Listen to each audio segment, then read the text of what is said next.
পটুয়াখালীর কলাপাড়ায় ডাকাতির সময় মাকসুদ মজুমদার ও মনির হোসেন নামের দুজনকে আটক করেছে পুলিশ। রবিবার দিনগত রাত 1টার দিকে উপজেলার নীলগঞ্জ ইউনিয়নের নবীগঞ্জ গ্রামের সর্দার বাড়ি থেকে তাদের আটক করা হয়।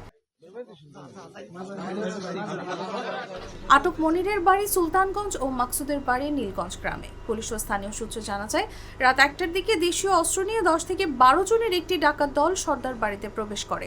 ওই বাড়িতে 7 থেকে 8টি বসতঘর রয়েছে। পরে মাকসুদ ও মনির নীলকান্তি সর্দারের ঘরের দরজা ভেঙে ভেতরে প্রবেশ করে ডাকাতরা।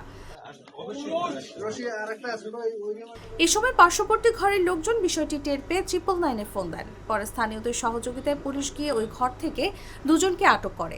এ সময় বাকিরা পালিয়ে যায়।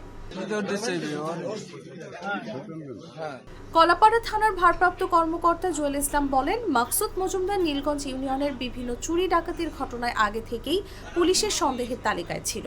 আটকের বিরুদ্ধে মামলার প্রস্তুতি চলছে।